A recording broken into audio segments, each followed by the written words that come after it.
An old proverb teaches that a chain is only as strong as its weakest link. Battery packs for electric vehicles have similar limitations related to performance, reliability, and safety.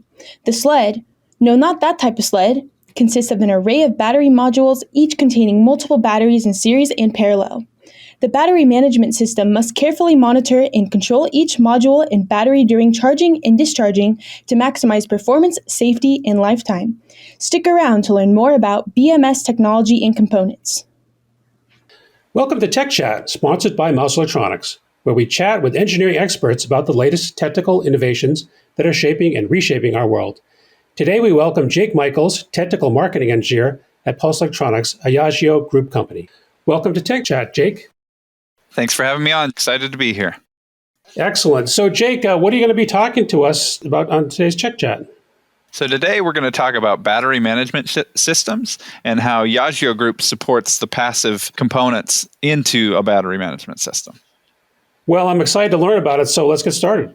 To kind of start off, we're going to look at an automotive powertrain. So we're going to look at all the systems that are electrically controlled inside a typical system.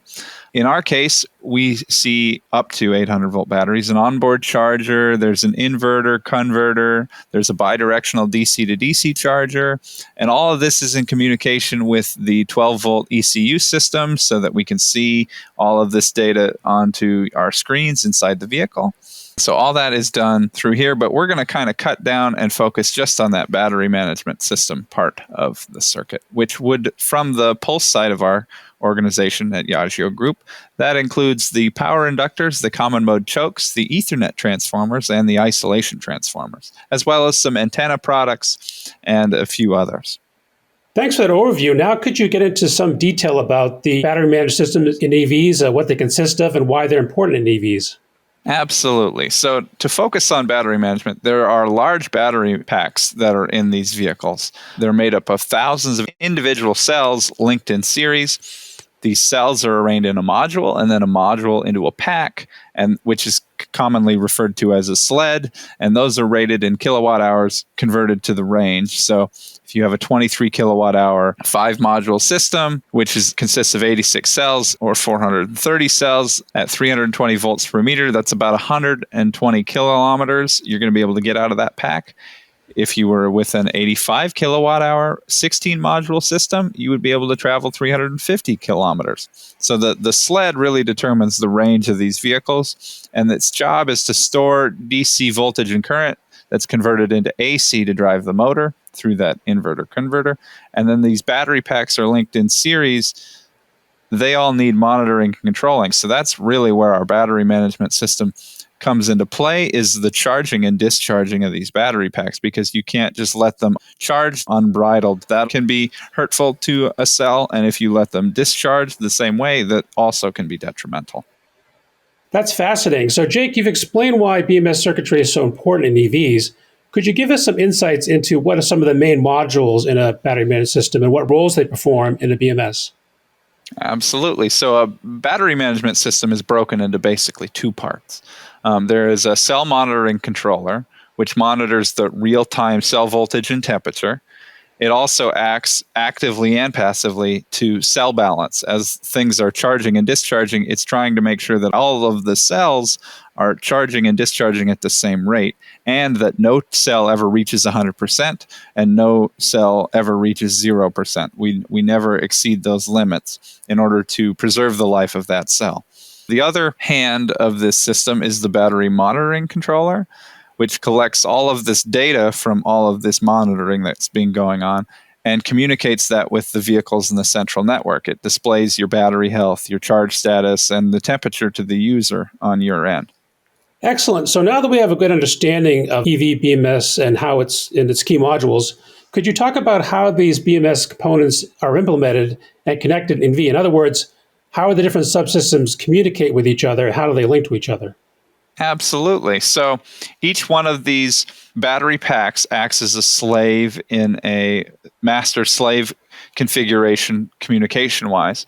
And each one of these, there is an isolation transformer or a common mode choke in line so that any of the noise caused by one of these slaves doesn't interfere with the rest of the system. This is all fed back through a couple high isolation transformers and then back to the master BMS controller on an Ethernet system.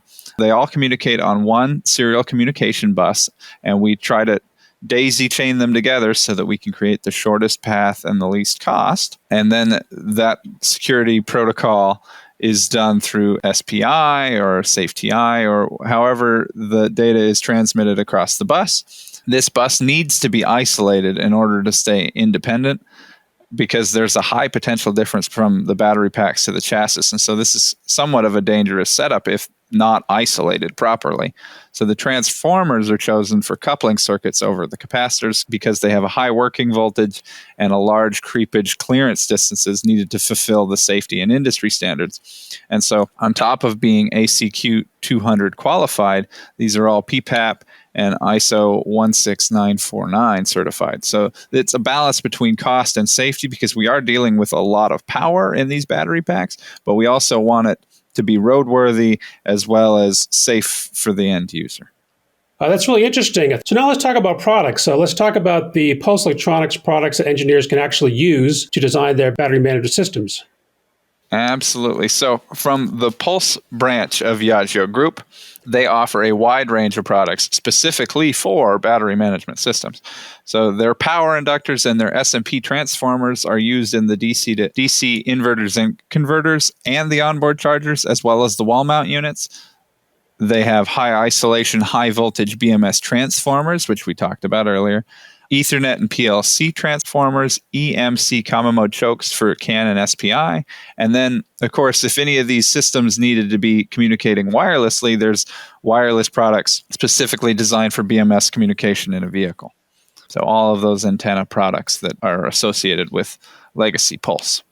Yeah, that's awesome. Like, I know one thing our All About Circuits readers love circuit diagrams, so they love this stuff, and it's good to know what's available. That's a very impressive range of products engineers can use for their BMS design, so thanks for that overview. So while we have you with us, Jake, could you tell us what kind of other power conversion components are available from Pulse Electronics and Yageo Group? Absolutely. So shown here is a power converter that covers all of the Yageo Group products. So this would be being controlled by the battery management system. All of that data that the battery management system is collecting and using, this is how it effectively balances those cells. It actually controls the transistors along this circuit in order to charge and discharge the battery, because this is a bi-directional circuit. So this happens forward when the battery's charging and in reverse when it's trying to power an AC motor, for example. So from left to right, Yageo Group covers all of the products shown here. So the safety caps, whether they're a film, the common mode chokes, the AC harmonic filters, as well as the circuit protection components on this EMI filter stage, the metal oxide varistors and gas discharge tubes.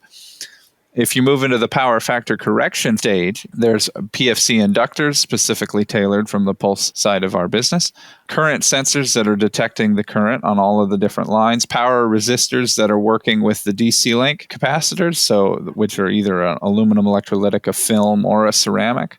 As well, again, there's isolation transformers, which we talked about before, and then the snubber capacitors. Moving into the DC to DC stage, we have the isolation transformers and the current sensing transformers as well.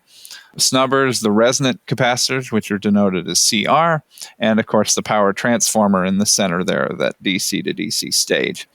And then last but not least is it like an output inductor and then an output ceramic or film capacitor to do that last little bit right before we put it into a battery cell. All of these products are available for purchase at Mouser.com. And then this document and this circuit diagram is actually a downloadable interactive PDF that you can use, and as you drag your mouse along, you can use it to identify what products and parts, and if you click on the component, it'll actually take you to the website to look at the data sheet for that specific product. Jake, tools like this are really what engineers really love these days, and like to see everything put into one circuit diagram and linked up the components is fascinating. So Jake, this was a very educational discussion about the technologies and components that go into an EV battery management system. Before you wrap up, Jake, are there any key takeaways that you'd like to emphasize for our Tech Chat audience today?